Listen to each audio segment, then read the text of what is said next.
Humor. What indigenous people know, scientists are just catching on to, is DNA carries memory. So we're built into this pool of water that carries memory. And when time comes to greet the world, now I want all you kids to do this, right? Even the adults. When you enter the world, what's the first thing they do? Thank you. All right, everybody take in that breath. And they breathe in air, right? They enter water, then it's air. Then the next thing they do when they're in the hospitals, they put in the incubation and the warmth and everything else. Years and years and centuries ago, we were warmed. And that was the introduction, as we know, as grandfather's son. It was fire. Then we planted our feet and we nourished off from what? Earth. You see, we're made up of the 4 elements. There's no separation, there's no prejudice within those 4, because everything in this planet depends on those 4 elements. Prejudice came from man or woman. It made a separatism to divide and conquer and to achieve what they shouldn't be achieving in the first place. Sometimes truth is very, very difficult to listen to, but we have to in order to survive in this home we call Mother Earth. Does that make sense? Yes. Okay. And the reason why I read it, I told you, I said I can go on forever, and I have that right because I'm a great-grandmother. Ashe. I came with 4 generations, and I did at one time was in the presence of 6 generations. All right.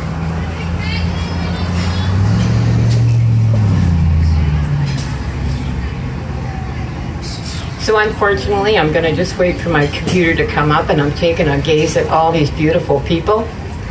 A lot of people ask, what are the Moms Clean Air Force when from the airport, from at home? And if I can't teach my children, my grandchildren to speak what Moms is about, then I think I failed. And I think with Moms Clean Air Force, it's simple. Is that we what? We want the good life. We want that healthy living that was rightly written for us. So as I started out and I said, Mino gets up in my language, it is an honor to share this space with you all and carry the same desires for our children as well as the well-being of our planet. I would like to share a bit about myself and why Moms Clean Air Force is important to me. Let me start with this. So the young people will have a clear understanding of how much their voices really matter in this positive, clean movement. I'm not a scientist. I'm not a chemist.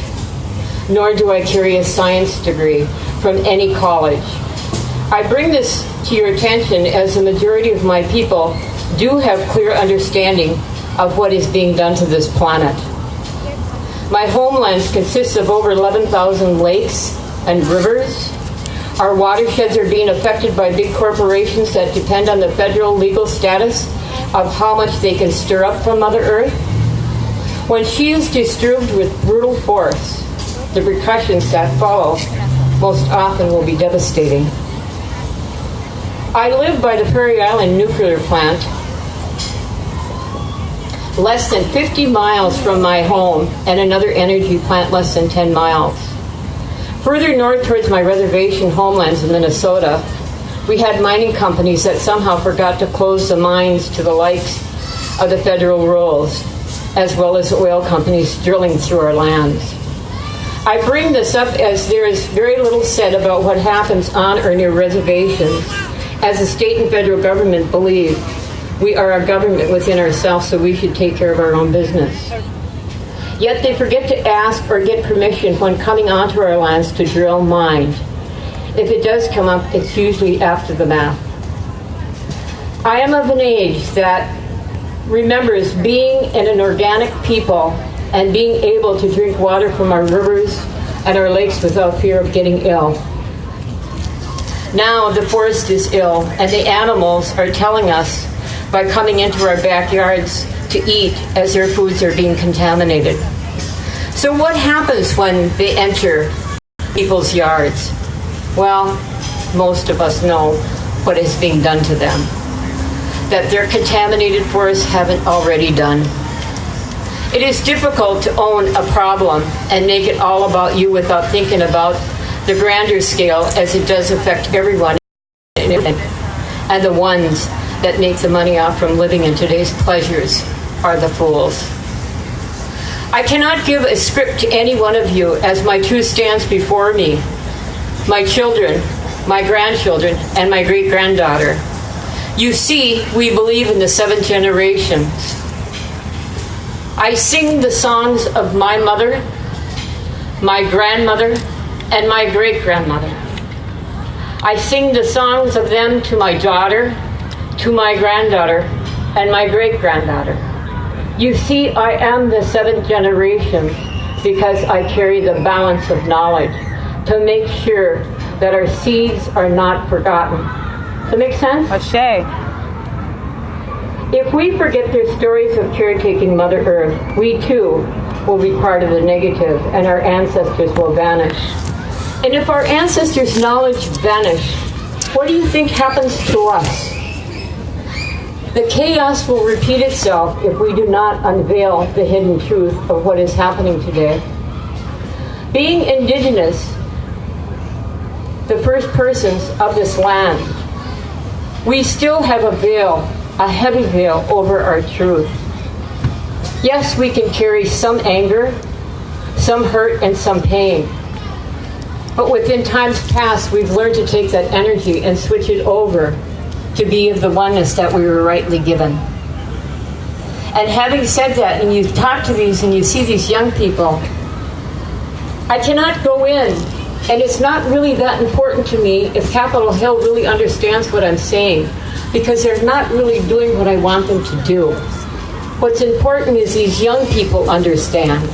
This little girl, these young men, my granddaughters and my great-granddaughter, because they are going to be the ones that are going to do what we're exactly doing here today. They are going to correct what went wrong.